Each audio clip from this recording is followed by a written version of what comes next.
Hi guys, welcome to exam Adda 95। मैं दीपक सहगल और उपस्थित हूँ इम्पोर्टेंट 25 महत्वपूर्ण विज्ञान के क्विज़ को लेकर। तो चैनल पर पहली बार विजिट किए हैं तो प्लीज़ सब्सक्राइब कर दीजिएगा और नोटिफिकेशन बेल को प्रेस कर लीजिएगा ताकि प्रत्येक वीडियो को आप देख पाएंगे, नोटिफिकेशन आप तक मिलता रहेगा। प्लीज़ वीडियो को शेयर कीजिएगा और लाइक ज़रूर कर दीजिएगा। पहला प्रश्न है, सिलेक्टेड इम्पोर्टेंट 25 प्रश्न है जो बिहार एसएससी मेंस, बीपीएससी 66वीं, एनटीपीसी के लिए काफ़ी हेल्पफुल रहने वाला है। कोई भी पदार्थ जो स्वयं परिवर्तित किए बिना रासायनिक अभिक्रिया की दर को प्रभावित करने में समर्थ हो उसे क्या कहा जाता है? कोई भी पदार्थ जो स्वयं परिवर्तित किए बिना रासायनिक अभिक्रिया की दर को प्रभावित करने में समर्थ हो उसे क्या कहा जाता है? उत्प्रेरक कहा जाता है। इसी को हम लोग इंग्लिश में कैटालिस्ट कहते हैं और इसके खोजकर्ता बर्जीलियस है। तो याद रखिएगा, उत्प्रेरक के खोजकर्ता बर्जीलियस है। इंग्लिश में इसको कैटालिस्ट कहते हैं और इसका काम क्या है? रिएक्शन के रेट को घटा बढ़ा सकता है, यानी प्रभावित करता है। दूसरा प्रश्न है, स्वर्ण निम्न में से किस पदार्थ में घुल जाता है? तो एक्वा रेजिया में। इसी को हिंदी में हम लोग अम्लराज कहते हैं। अम्लराज कहते हैं एक्वा रेजिया को, और इसमें स्वर्ण घुल जाता है यानी सोना। एक और चीज़ है जो अम्लराज में घुल जाता है, वो है प्लेटिनम, जिसका संकेत पीटी होता है। पीटी और गोल्ड का संकेत एयू होता है। औरम, गोल्ड और औरम एक्वा रेजिया यानी अम्लराज में घुल जाता है। अम्लराज का सूत्र क्या है? पूछ दिया जाता है एग्ज़ाम में। 3HCl प्लस एक HNO3 होता है। HCl हाइड्रोक्लोरिक एसिड है और HNO3 क्या है? तो नाइट्रिक एसिड है। तीसरा प्रश्न है, प्रतिध्वनि का कारण होता है? ध्वनि तरंगों का प्रवर्तन हो जाता है। प्रतिध्वनि का कारण क्या होता है? ध्वनि तरंगों का प्रवर्तन होता है। दृष्टि का हाइपरमेट्रोपिया, जिसको दूरदृष्टि दोष कहा जाता है, किसके प्रयोग से ठीक किया जाता है? तो उत्तल लेंस से ठीक किया जाता है हाइपरमेट्रोपिया यानी दूरदृष्टि दोष को। फ्रेंड्स, इसको याद करने का एक शॉर्ट ट्रिक्स है। देखिए, दूर कितने अक्षर का है? 2 अक्षर का है, तो इसमें एक जोड़ दीजिएगा तो क्या मिलेगा? 3 अक्षर मिलेगा। और 3 अक्षर का क्या होता है? उत्तल हो गया। 3 अक्षर का क्या हो गया? उत्तल। दूर दृष्टि दोष की बात चलेगी तो दूर 2 अक्षर का है, इसमें एक जोड़ दीजिएगा तो 3 अक्षर बन जाएगा, यानी उत्तल लेंस उत्तल हो जाएगा।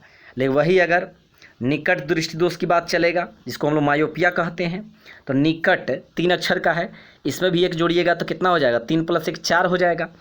तो 4 अक्षर का क्या होता है? अवतल लेंस होता है।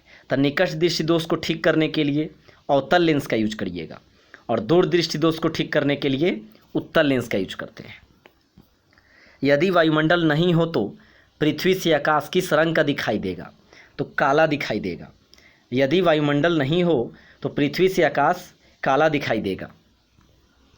पृथ्वी की अपेक्षा चंद्रमा का द्रव्यमान कितना होता है? 1/81 होता है।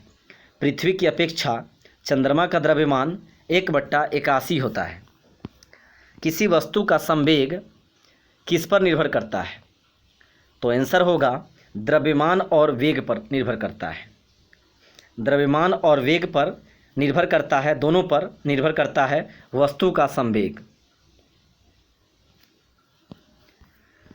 प्लीज़ वीडियो को लाइक कर दीजिएगा और चैनल को अगर सब्सक्राइब नहीं किए हुए हैं तो प्लीज़ सब्सक्राइब कर दीजिएगा। जब कोई वस्तु चंद्रमा से पृथ्वी पर स्थानांतरित की जाती है तो क्या होता है? जब कोई वस्तु चंद्रमा से पृथ्वी पर स्थानांतरित की जाती है तो पृथ्वी पर इसका भार बढ़ जाता है तथा इसका द्रव्यमान स्थिर रहता है। पृथ्वी पर इसका भार बढ़ जाता है तथा इसका द्रव्यमान स्थिर रहता है। प्रकाश वर्ष किसका मात्रक है? किसका एकक है? तो प्रकाश वर्ष दूरी का मात्रक है। प्रकाश वर्ष दूरी का मात्रक है। भारत द्वारा प्रक्षेपित प्रथम उपग्रह का क्या नाम है? तो आर्यभट्ट है। भारत द्वारा प्रक्षेपित प्रथम उपग्रह का नाम आर्यभट्ट है। 19 अप्रैल 1975 ईस्वी को छोड़ा गया था। भारत परमाणु विस्फोट कब किया था? तो भारत परमाणु विस्फोट 18 मई 1974 ईस्वी को किया था और यह कार्य करने वाला भारत छठा देश बन गया था। बहुत इम्पोर्टेंट है, ये दोनों प्रश्न पूछा जाता है। भारत परमाणु विस्फोट कब किया? 18 मई 1974 को किया था। तो भारत कौन सा देश बन गया था? छठा देश बन गया था, क्योंकि इससे पहले 5 देश कर चुका था विस्फोट। यदि चंद्रमा पर बम विस्फोट हो तो उसकी आवाज़ पृथ्वी पर कितने समय बाद सुनाई देगी? तो इनमें से कोई नहीं, मतलब नहीं सुनाई देगी, क्योंकि ध्वनि को चलने के लिए माध्यम की ज़रूरत पड़ती है।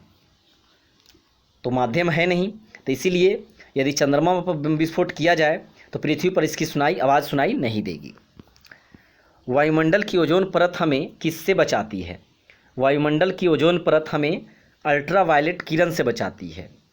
ओजोन का सूत्र अगर पूछा जाए तो O3 होता है, और वही पूछा गया ओजोन में क्या पाया जाता है? तो देखिए O3 यानी ऑक्सीजन ही ना है सिर्फ, तो ऑक्सीजन का 3 एटम यानी ऑक्सीजन पाया जाता है ओजोन में। एक बल 0.5 किलोग्राम के पिंड में 10 मीटर पर सेकेंड से त्वरण उत्पन्न करता है, तो बल का मान क्या होगा? तो यहाँ पे मीटर पर सेकेंड स्क्वायर होगा, तो F बराबर ma होता है न्यूटन के द्वितीय नियम से।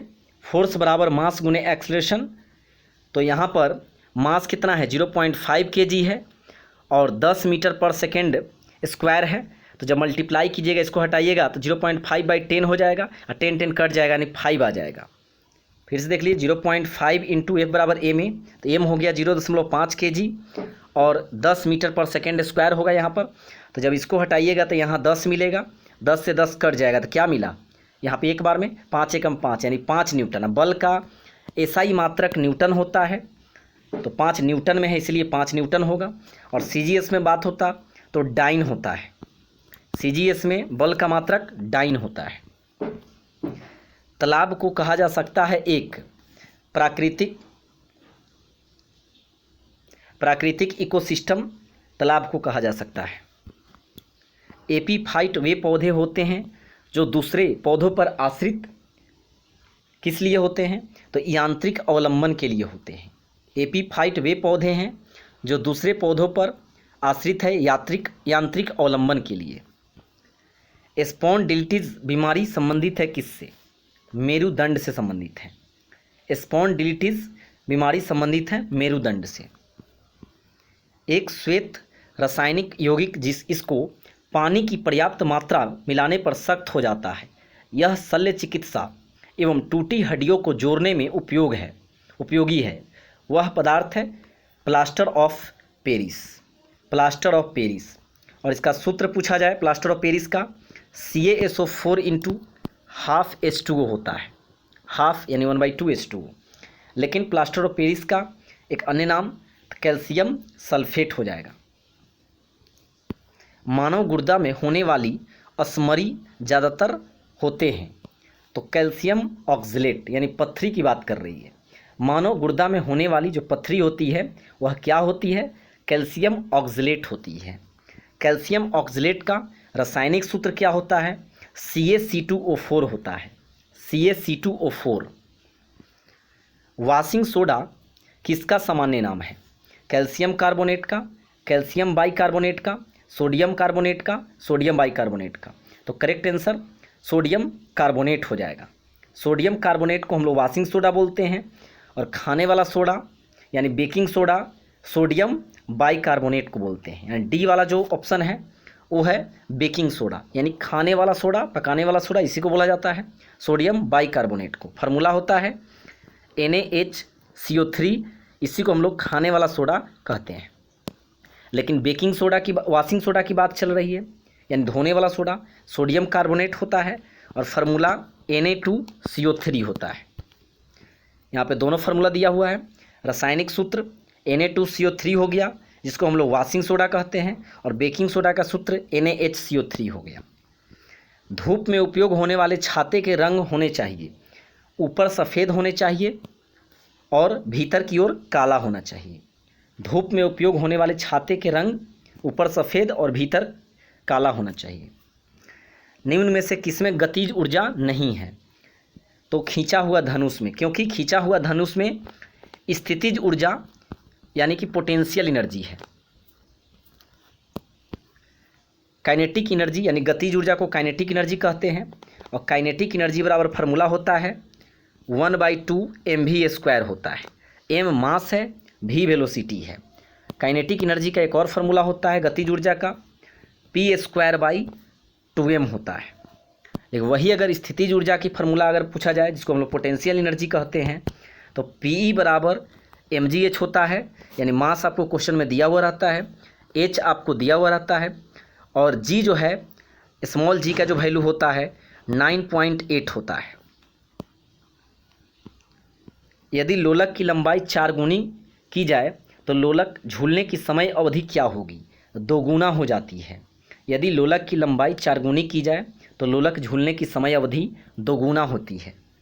लेंज का नियम किसके संरक्षण के नियम का नतीजा है? लेंज का नियम ऊर्जा के संरक्षण का नियम का नतीजा है। ऊर्जा संरक्षण का नियम क्या है? ऊर्जा ना तो उत्पन्न की जा सकती है, न ही नष्ट की जा सकती है, सिर्फ एक रूप से दूसरे रूप में परिवर्तित की जाती है। वही अगर इसका यूनिट की बात आएगा तो ऊर्जा का जूल होता है, और एक और इसका यूनिट होता है kWh। kWh किलोवाट आवर, ये भी ऊर्जा का यूनिट है। लेकिन वही अगर सिर्फ kW की बात आएगी तो किलोवाट पावर यानी शक्ति की यूनिट है। चंद्रमा पर पहुंचने वाला प्रथम व्यक्ति कौन था? नील आर्मस्ट्रॉन्ग थे। चंद्रमा पर पहुंचने वाले प्रथम व्यक्ति नील आर्मस्ट्रॉन्ग थे, जो अमेरिका के रहने वाले थे। आखिरी प्रश्न है आज का, 1 किलोवाट आवर बराबर क्या होता है? यानी 1 किलोवाट घंटा बराबर 3.6 गुने 10⁻6 जूल होता है। बहुत इंपॉर्टेंट है, क्योंकि न्यूमेरिकल जो पूछा जाता है आपसे ऐसा पूछ दिया जाएगा रेलवे में, 6 kWh का वैल्यू क्या होगा? तो वहाँ पर अगर आप याद रखेंगे तब ना 6 मल्टीप्लाई kWh के बदले में 3.6 गुने 10⁻6 पुट कर देंगे, तो यहाँ हटाएंगे तो 10 हो जाएगा। 36 छक 216/10 यानी 21.6 गुने 10⁻6 निकल गया। तो आपको ये याद रखना है, तो इससे आपका न्यूमेरिकल बनेगा। थैंक यू वीडियो को वॉचिंग करने के लिए। अगर चैनल को सब्सक्राइब नहीं किए हुए तो प्लीज़ सब्सक्राइब कर दीजिएगा और नोटिफिकेशन बेल को प्रेस कर लीजिएगा। Thank you, bye bye.